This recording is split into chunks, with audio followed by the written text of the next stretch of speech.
Assalamualaikum warahmatullahi wabarakatuh.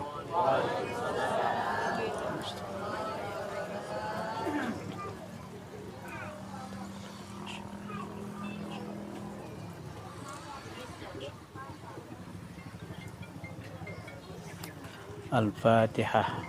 Warahmatullahi wabarakatuh. Bismillahirrahmanirrahim. Alhamdulillah. Shiratal ladzina an'amta 'alaihim. Alhamdulillah. Alhamdulillah wa kafa. Salatu wassalamu ala habibina al-Mustafa wa ala alihi wa sahbihi ajma'in ahlus sidqi wal wafa. Syukur pada Allah, berselawat kepada baginda Rasulullah sallallahu alaihi wasallam dengan mengucapkan Allahumma salli ala Sayyidina Muhammad wa ala ali Sayyidina Muhammad. Yang mulia dan dimuliakan oleh Allah. Allah yarham guru kita, murabbi arwahina al-arif billah, Abuya Syekh Haji Amran Wali Al-Khalidi bin Syekh Muhammad Wali Al-Khalidi, sebagai salah seorang tokoh sufi besar pada zamannya, di mana kalau kita lihat daripada versi sejarah, bahwasannya sangat jarang sekali ulama yang berani menyuarakan paham kesufian atau paham wahdatul wujud. Jadi Abuya mengatakan pernah kepada kami,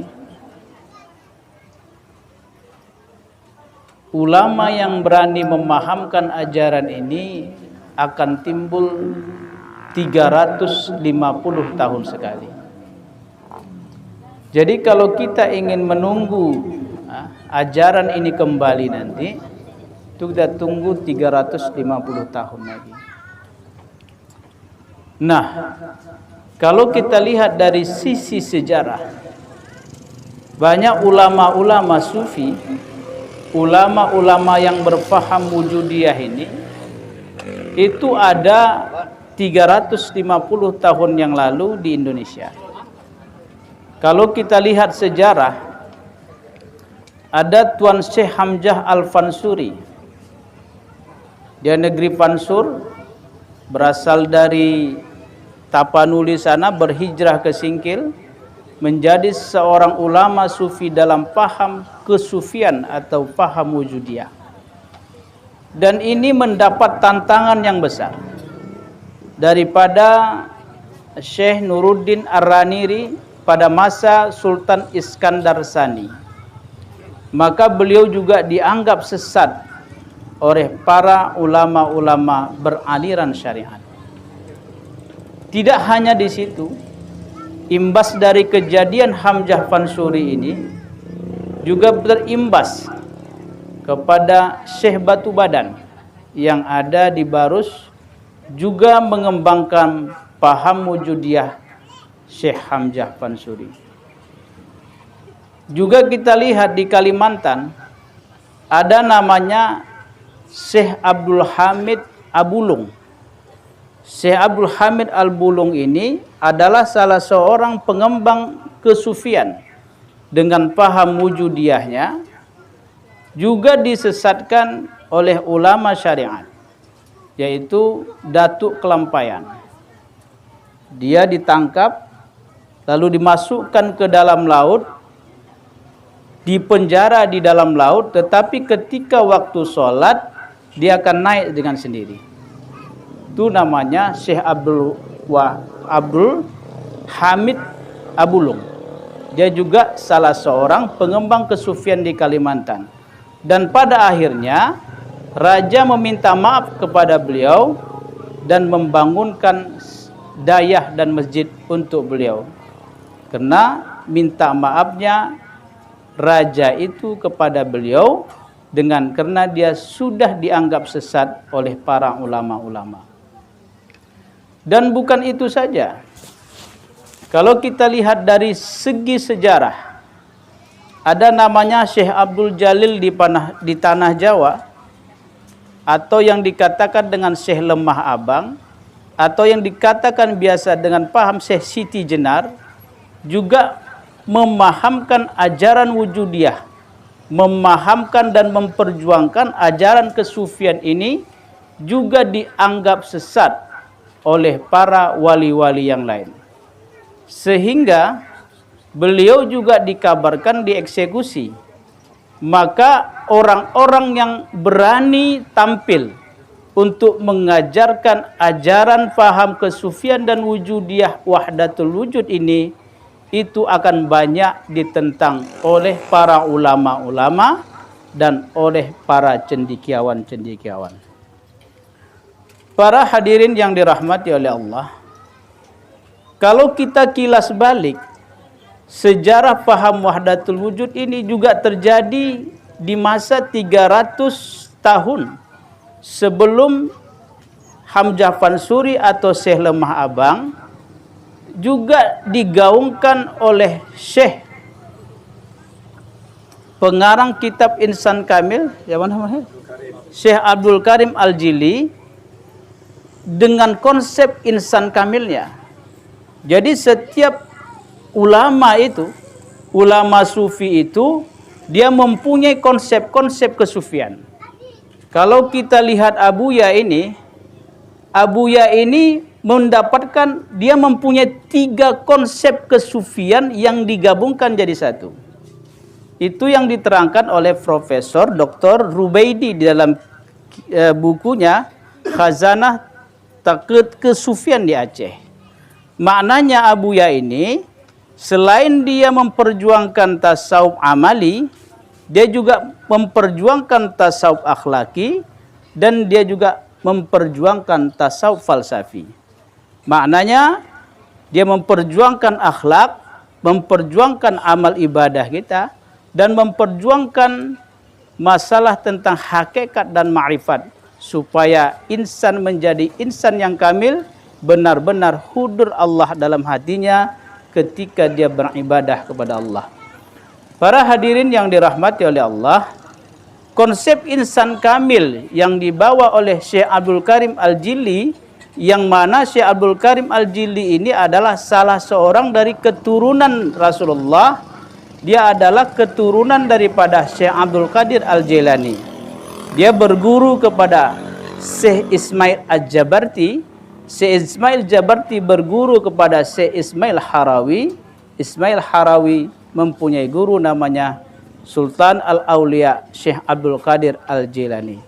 Nah, itulah masa keemasan faham wujudiyah.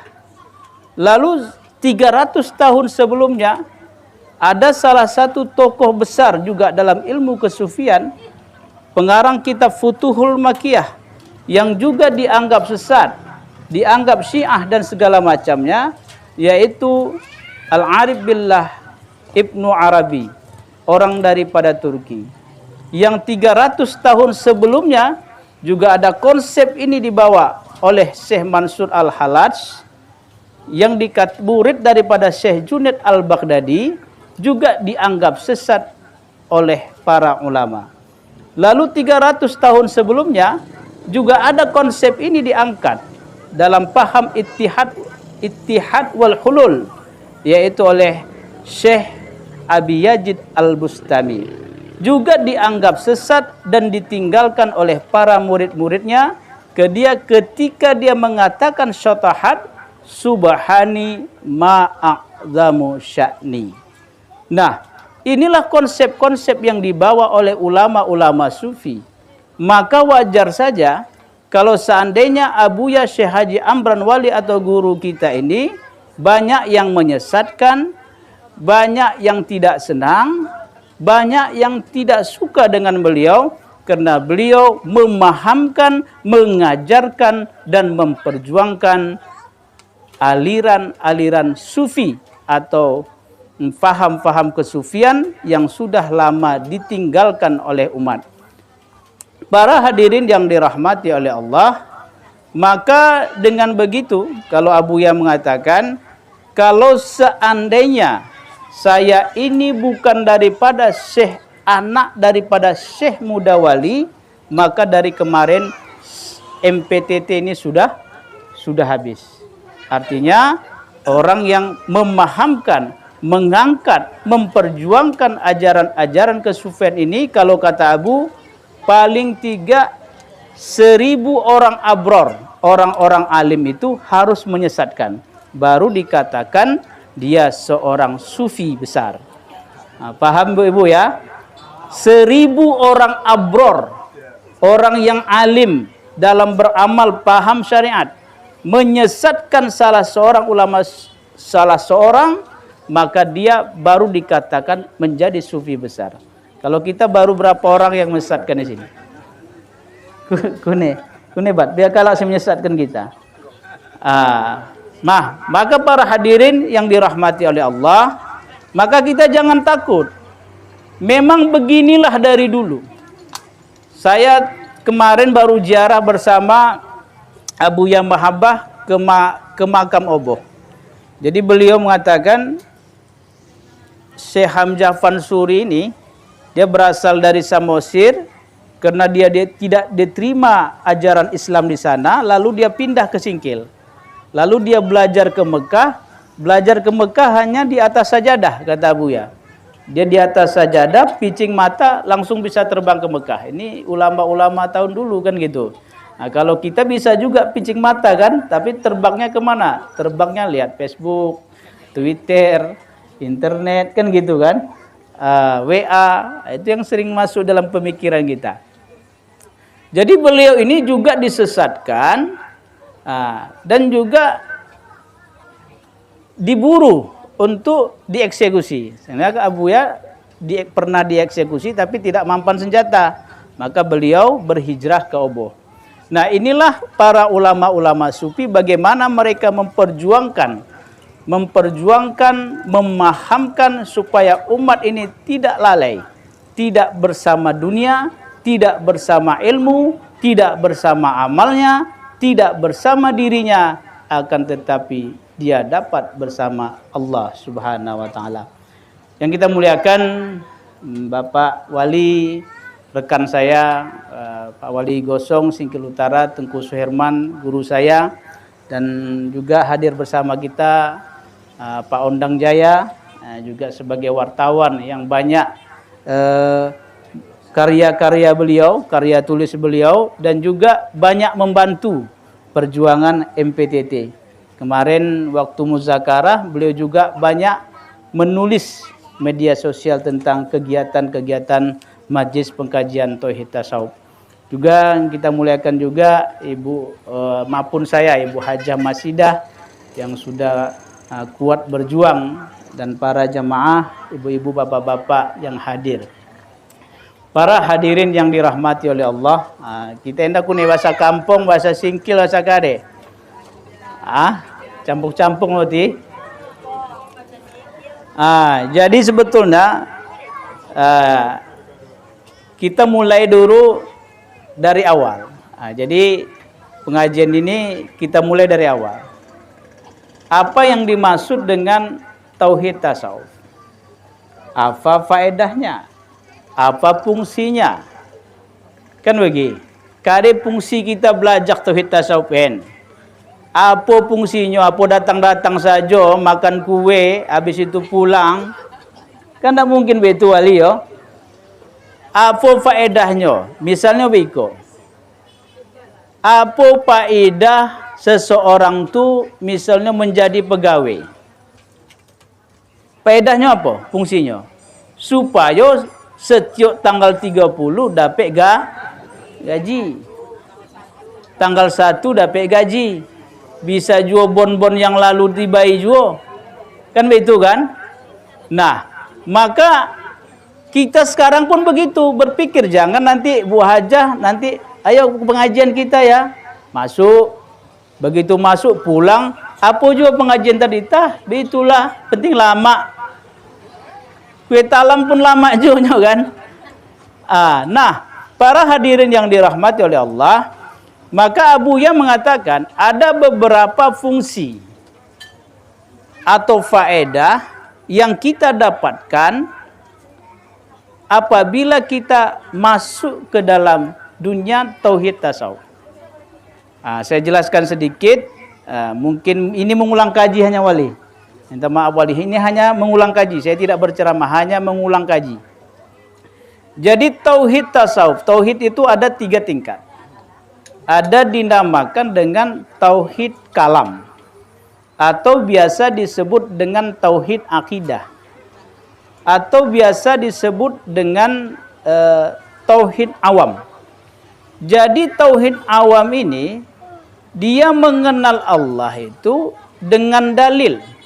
Dalilnya apa? Alam dan masnuat. Alam ini termasuk diri kita, dan juga masnuat yang lain yang berdasarkan bersumber daripada Al-Quran dan Sunnah. Itu dimaksudkan dengan tauhid akidah. Maka oleh Syekh Imam Al-Maturidi dan Abu Hasan Al-Asy'ari, dia menetapkan membagi, ya, supaya kita paham mengetahui sifat Allah itu dengan memakai akal. Maka dikatakanlah dia dibuatnya lah konsep sifat 20. 20 yang wajib, 20 yang mustahil, 1 yang harus. 4 sifat Nabi yang wajib, 4 mustahil, 1 yang harus, dikatakan dengan aqidatul iman atau aqaid iman. Jadi apabila kita mengerti dan paham tentang konsep daripada Abi Hasan Al-Asy'ari dan Abi Mansur Al-Maturidi, kata Abuya, sahlah iman kita. Tapi sahnya iman kita itu masih sah di dalam tingkat ilmu. Gue paham ke kiri? Mak kami paham Ustaz, mikir kami belajar kan, mula bak gosong ku suaming wali. Ada sifat wujud, qidam, baqa, lot sifat nafsiyah, salbiyah, ma'ani, ma'nawiyah, ada iftiqar ilaih, ada istighna. Jadi itu harus kita belajar supaya apa? Supaya sah iman kita. Itu dinamakan dengan tauhid akidah atau tauhid awam. Maka setelah itu Abuya ini dia tidak hanya ingin kita sampai sebatas mengetahui Allah itu dengan akal. Lalu dia taraki. Taraki maksudnya dinaikkannya kita. Supaya setelah kita mengenal Allah itu dengan akal, lalu dibawanya kita kepada Allah itu dengan hati. Dibawanya artinya diajarinya kita itu mengenal Allah itu dengan hati. Lalu untuk mengenal Allah dengan hati ini, perlulah kita namanya bertarekat. Bertarekat bagaimana kita dapat mengkerlingkan ingatan kita, hati kita kepada Allah Subhanahu wa taala. Maka diajarlah kita berzikir. Tarekat ini banyak. Kalau di Indonesia yang saya baca, Habib Lutfi Ayahya mengatakan tarekat yang muktabarah di Indonesia itu ada 45 macam tarekat. Ada Idrisiyah, Syatariyah, Qadiriyah, Haddadiyah, Ba'lawiyah, macam-macam tarekat. Tapi semua tarekat itu ajarannya bagaimana seseorang itu dapat mengkerlingkan hatinya, menyangkutkan hatinya, kemauannya, kasatnya hanya untuk Allah, tidak kepada selain Allah.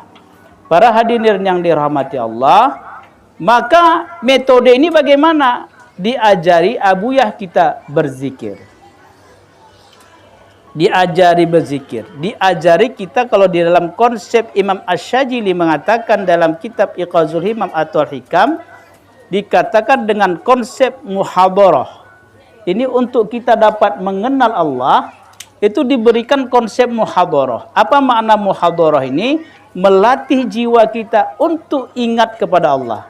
Maka diberikanlah kita zikir-zikir yang sir dalam Naqsyabandi misalnya, atau zikir-zikir yang jali di dalam Syatari atau Qadari, atau yang lain dalam tarekat.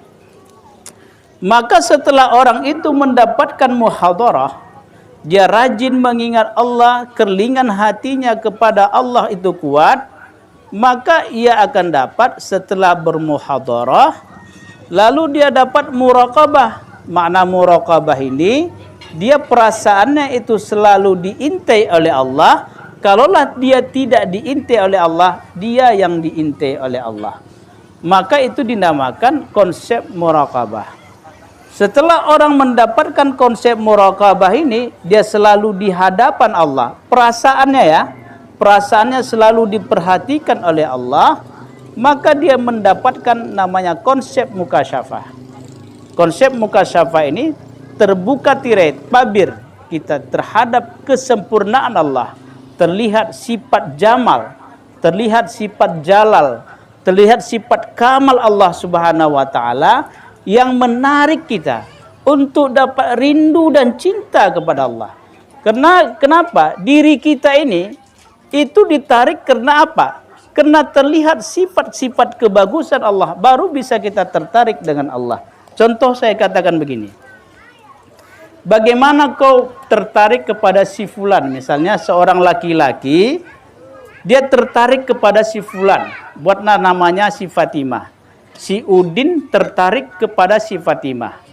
Kenapa si Udin tertarik kepada si Fatimah? Karena si Udin melihat sifat si Fatimah. Maka si Udin karena terlihat sifat Fatimah itu baik, maka tertarik hatinya untuk dekat kepada Fatimah, menimbulkan rasa cinta di dalam hati si Udin. Nah, begitu juga kita. Ketika kita melihat kesempurnaan sifat Allah, tajalli Allah dalam batin kita, itulah yang membuat kita rindu dan cinta kepada Allah. Sehingga selain Allah itu hilang dalam pandangan kita. Ini contoh saya bilang kan. Kapan ibu-ibu, ibu-ibu ini dicerita Abuya kemarin Sulu ini. Kapan ibu-ibu bisa cinta kepada suami ibu? Saya tanya dulu.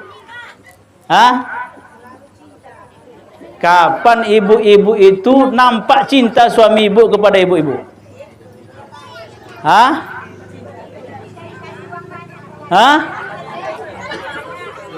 Kune, waktu mereka kepeng. Berarti mula udah kepeng pati. Mula udah mironan pati.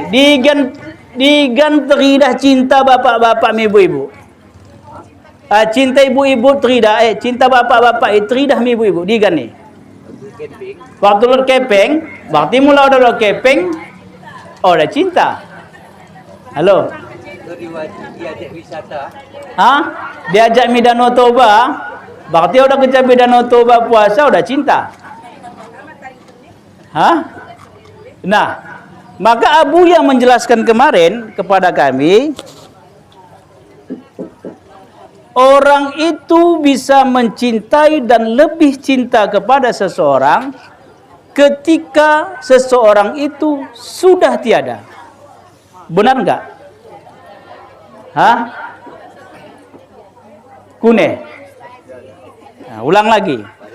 Seseorang itu dapat menimbulkan cintanya, menampakkan cintanya kepada orang yang dia cintai ketika orang itu tidak ada lagi di sisinya. Benar tidak? Itu yang dikatakan lagu Roma apa? Kalau sudah tiada baru terasa. Betul nggak? Nah, ketika seseorang itu melihat kesempurnaan suaminya, kasih sayang suaminya, kecintaan suaminya kepada dia, ketika apa? Ketika suaminya itu sudah tiada. Begitu juga sang suami. Otang no istri kecil sang suami. Begitu juga. Nah, mula dia mau kawin lagi itu lain cerita. Kan gitu kan?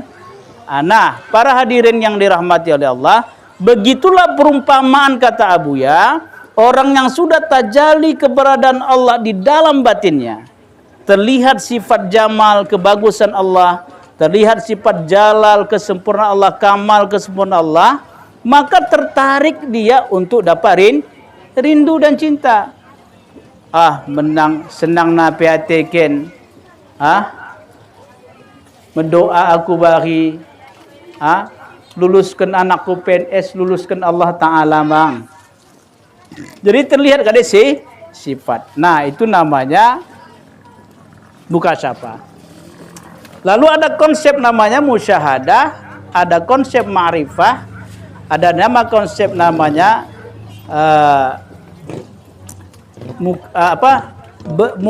bermuhadasah. Jadi inilah konsep untuk kita dapat belajar tauhid tasawuf. Nah, untuk melewati konsep-konsep ini, baik dia konsep muhadarah, konsep muraqabah, konsep mukasyafah, musyahadah, muayyanah, mukhatabah, ma'rifah, itu harus didikan guru. Jadi guru yang mengenalkan. Jadi inilah mengenal Allah dengan hati. Itulah dinamakan dengan tarekat. Para hadirin yang dirahmati oleh Allah, lalu yang ketiga dinamakan dengan tauhid sufi. Tauhid sufi ini adalah tauhid yang dimana tidak ada lagi alam, tidak ada lagi dia, yang ada hanya Allah Subhanahu wa Ta'ala. Allah mengenal dirinya dengan dirinya, oleh dirinya, setelah fana wujud dirinya di dalam wujud Allah. Itulah dinamakan dengan konsep tauhid tasawuf atau kesufian. Maka dikatakan beda dia tasawuf, beda kesufian. Saya pahami ibu-ibu dah? Kau pahami? Kesufian do kalak, tasawuf do kalak ini beda. Mula tasawuf, bagaimana seseorang itu bisa menghilangkan sifat-sifat yang jelek di dalam batinnya. Kalau kesufian, hilang selain Allah di dalam pandangannya. Itu kesufian namanya. Paham kira di? Nah, para hadirin yang dirahmati oleh Allah, itu tadi apa maknanya? Lalu yang kedua, apa fungsi? Apa faedah?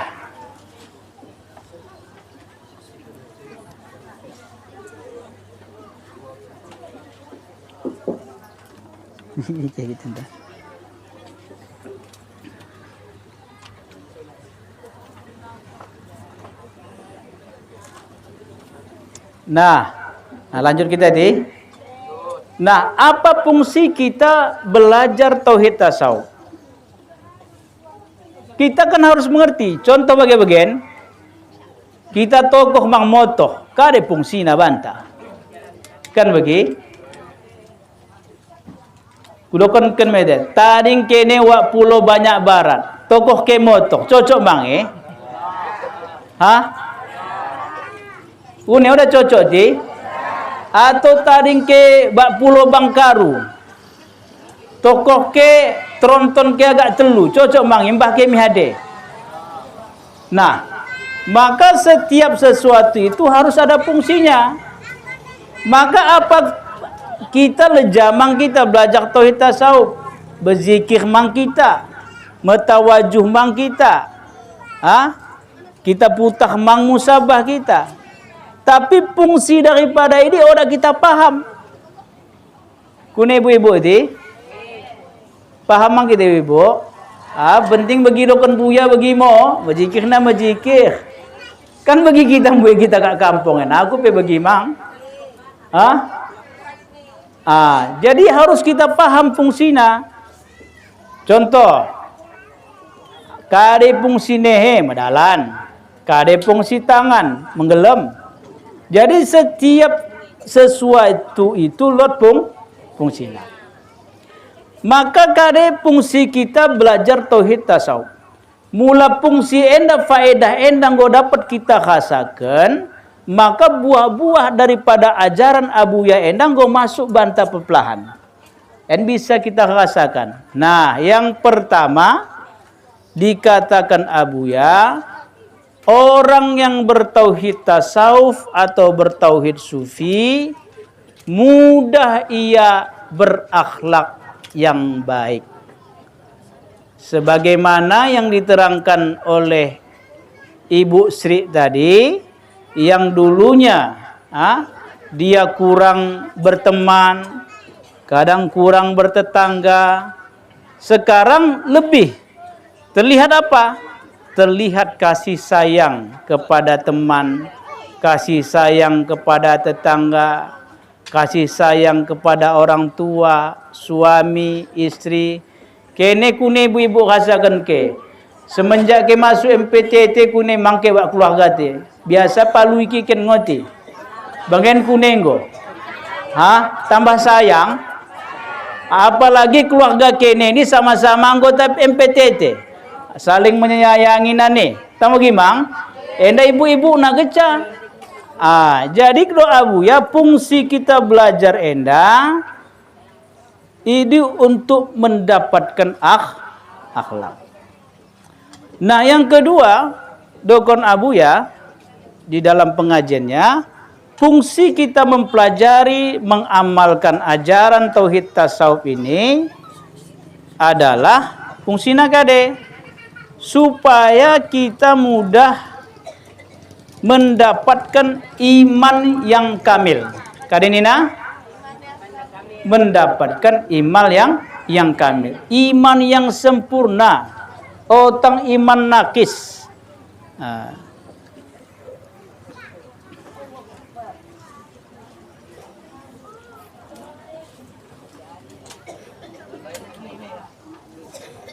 Kapan kau tulis hadiah? Oh, nah, yang sohong tu. Nah, yang kedua, untuk kita dapat mempunyai iman yang kamil, iman yang sempurna. Karena semakin kita dekat kepada Allah, semakin kita sering mengingat Allah. Kita ingat Allah, terlihat kebesaran Allah, hilang kebesaran diri kita. Ini kadang-kadang kan tidak. Kita mengingat Allah, terlihat kebesaran Allah. Di situ juga terlihat kebesaran diri. Tuh mange. Allahu Akbar ninta. Teridah kebesaran Allah. Ya Allah, Maha Agung nakona. Maha Agung kona ya Allah. Sudah memperbuat saya seperti ini. Saya bisa beribadah. Akan tetapi, problemnya adalah ketika kita melihat kebesaran Allah, kadang-kadang terlihat juga kebesaran diri. Tuhu mangda. Aku mang kejasi mengeluhkan masjid silewan kadeng podei. Terlihat kebesaran di aku mang kejah sendasi jamaah silewan kadeng podei. Ade si polan ustad mang yanina ngajak kade di kehini tu. Jadi dia besarkan Allah, tapi dia besarkan diri. Lihat aku, tengen aku mau si paling alim bana. Jadi ini mau permasalahan di dalam batin kita. Maka inilah fungsi daripada tauhid tasawuf.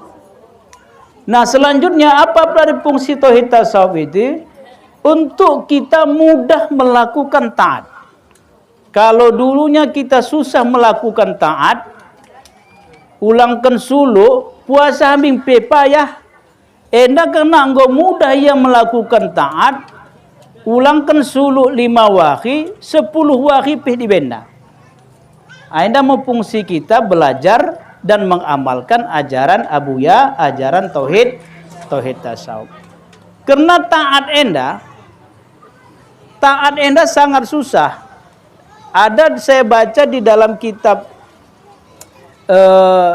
yang dikarang oleh Syekh Ismail Al-Harawi yang disarah oleh Abuya, Manazilus Sairin.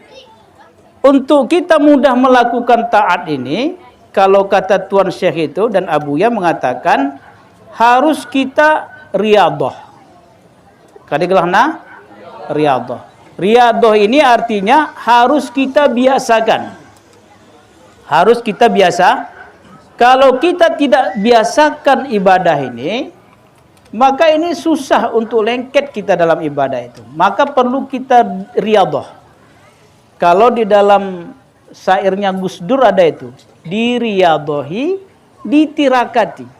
Artinya amalan kita itu diriadohi, setelah diriadohi ditirakati. Dibiasakan, baru disering-seringkan. Nah, contoh itulah kita latih di dalam suluk misalnya.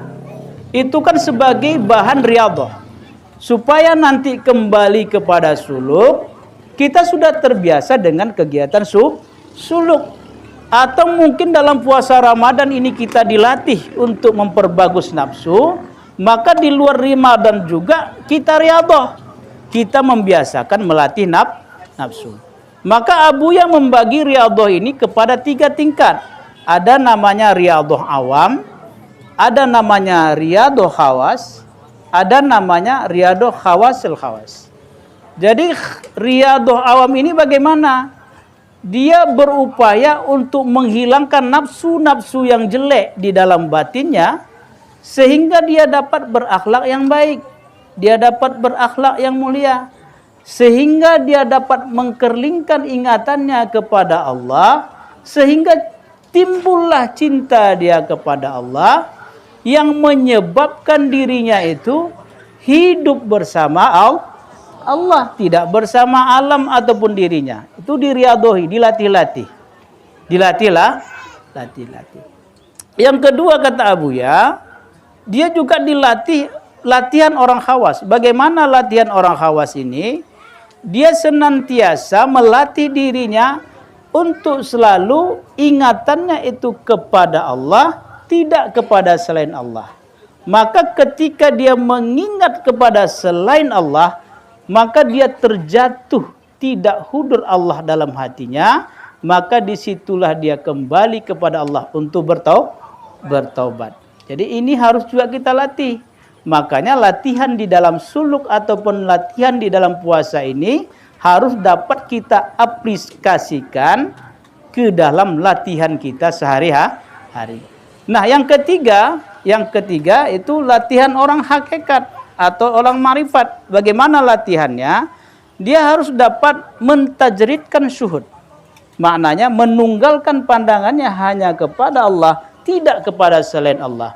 Ketika pandangannya kepada selain Allah, maka dia kembali pandangannya itu hanya kepada Allah. Itu latihan orang dalam berhakikat. Nah, itulah yang kita latih. Maka kita dilatih oleh Abuya di dalam suluk misalnya, dilatih kita di dalam bersyariat, dilatih kita di dalam mentajridkan pandangan kita kepada Allah, juga kita dilatihkan supaya kita jangan berpisah-pisah dengan Allah. Maka kata Abuya apa katanya? Dimanapun tepat selalu berzikir khafi Allah di dalam hati. Itu ada salam syairnya kan? Apa katanya? Dimanapun Anda berada, jangan lupa Allah dalam hati. Itu 3 fungsi kita belajar tauhid tasawuf. Karena pertama, Anda salot mang dah oleh-oleh kita balik nahan, ulang habis ceramah nak kare mang ceramah bu ustaz dai. Tah kade penini paham pora aku. Kade fungsi kita belajar tauhid tasawuf. Pertama supaya mendapat akhlak yang baik. Yang kedua untuk mendapatkan iman yang kamil. Yang ketiga untuk supaya mudah taat. Yang keempat untuk mendapatkan tauhid sufi atau tauhid irfani, tauhid yang bersih daripada kesyirikan dan kenifakan. Anda fungsi nada simpat engia kita pelajari. Kade pertama ndai, laku balik kiten.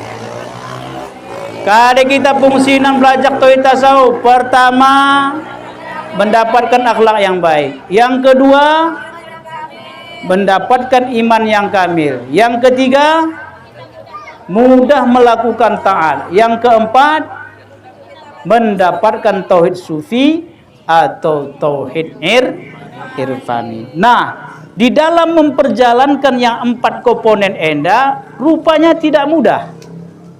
Kune jabat, udah mudah. Karena menjalankan 4 komponen ini butuh proses. Nah, kalau kata Abuya kemarin, waktu kita suluk kemarin, Abuya mengatakan begini. untuk seseorang saja, nah ini dalam syariat ya, untuk seseorang saja yang ingin ya mendapatkan dia nafsu yang lawamah. Apa nafsu itu kan terbagi 7, ada amarah, lawamah ya. Dapat mulhamah saja, kata Abu ya, mulhamah ya, sebelum mutmainnah kan. Sebelum mutmainnah dia mendapatkan nafsu mulhamah saja, kata Abu ya, itu berproses selama 15 tahun minimal. Ini Abu yang mengatakan 3 tahun, 15 tahun. Kita nggak 3 tahun tak ikat. Langsung no bagi majikik langsung panah no, ni kan lain no. Kan bagi. Otang ne panah panah we. Pan dunia kan bagi. Jadi untuk Abu yang mengatakan seseorang yang ingin mendapatkan nafsu mulhamah saja itu prosesnya selama paling sedikit 15 tahun. Apalagi kita udah pernah suluk. Kunedi, apalagi kita udah pernah suluk. Kenapa suluk ini riyadhah atau membiasakan latihan-latihan di dalam suluk itu yang membuat kita semakin dekat kepada Allah. Maka kata Abu ya, prosesnya itu saja 15 tahun untuk seseorang itu mendapatkan nafsu mulhamah. Apalagi ya mak tarekat den. Iki tuh nih. Kan begitu? Nah, para hadirin yang dirahmati Allah, maka Abu yang menjelaskan di dalam makalah tadi yang 4 faedah fungsi ini rupanya ada juga musuhnya. Jadi apa musuh-musuh orang dalam bertauhid tasawuf ini? Ada 4. Kan gitu kata Abu ya tadi dalam makalah yang dibacakan. Pertama, musuh dalam syariat, musuh dalam tarekat, musuh dalam hakikat, musuh dalam ma'rifat. Nah, apa musuh dalam syariat? Enda mo pahangke. Kune. Mula pahangke udah nilot daun nabuya di. Oh, dan nilot daun ne. Payah mendaun ni mula pahangke. Sembayang koce, nahan mak. Sembayang kopak nahan.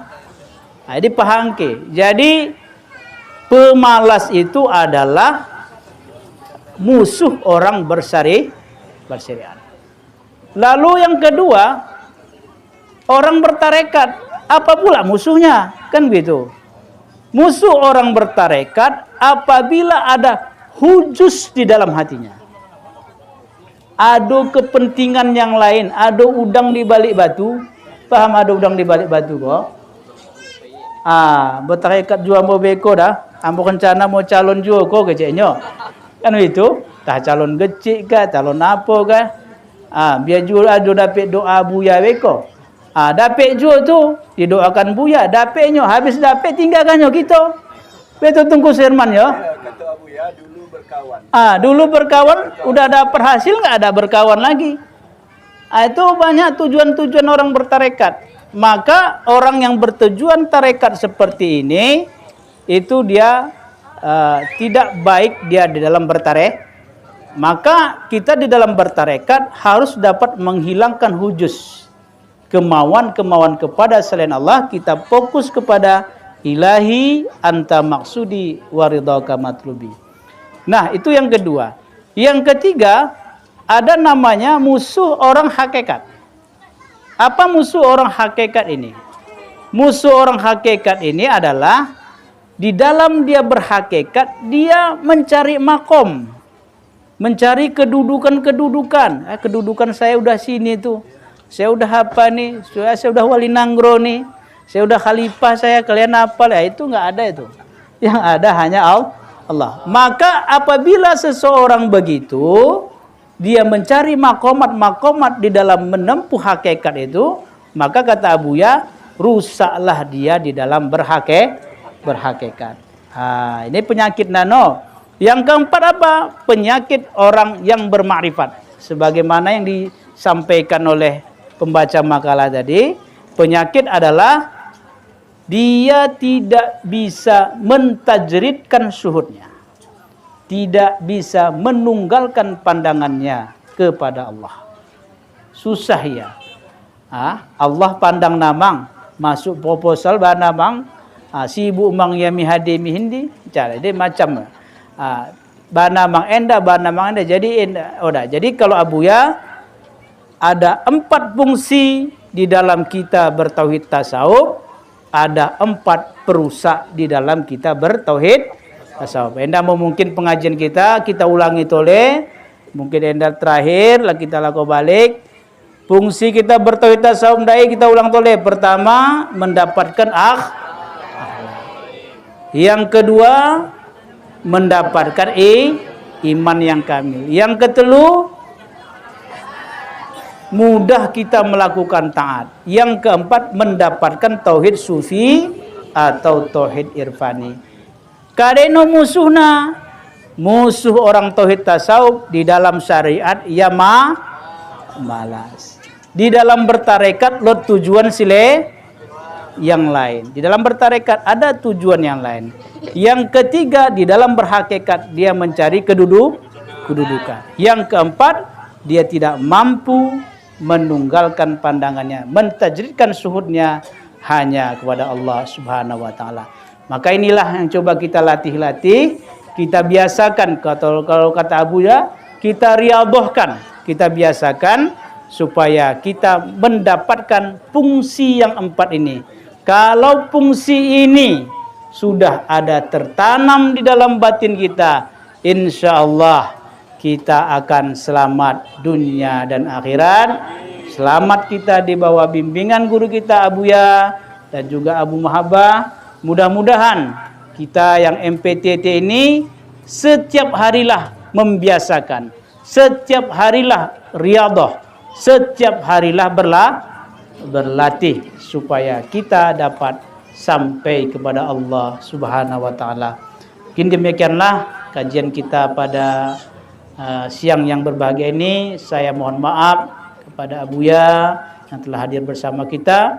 Kita doakan mudah-mudahan Abuya selalu dipanjangkan umurnya oleh Allah, disehatkan badannya. Karena kalau sama Abu Mahabbah ini kegiatan kami ini banyak. Besok insya Allah kalau bagus air besok kita ada ziarah ke makam Syekh Amin Daud Pandan yang ada di Samardua. Jadi kemarin kami ziarah ke Oboh.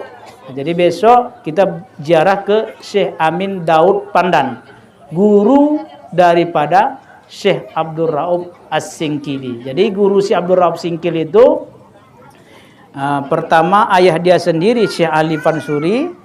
Ada yang mengatakan paman dia juga dia belajar kepada Syekh Hamzah. Juga sebelum dia berangkat kepada Syekh Burhanuddin Indrapuri, dia belajar kepada Syekh Amin Daud Pandan. Jadi dia berangkat ke Indrapuri, belajar kepada Syekh Burhanuddin Indrapuri. Lalu dia berangkat ke Mekah, belajar dengan Syekh Ahmad Qasasi. Setelah bersama Syekh Ahmad Qasasi, dia berangkat ke Madinah, belajar dengan Syekh Ibrahim Al-Qurani. Jadi banyak ulama-ulama sufi yang menempa batin daripada guru kita Syekh Abdul Rauf As-Singkili. Saya mohon maaf pada wali dan juga para jamaah. Mudah-mudahan kita P2T MPTT tetap istiqomah hingga akhir hayat kita, dapat mengucapkan kalimat La ilaha illallah. Allahumma wafiq laqwa mitorik. Assalamualaikum warahmatullahi wabarakatuh.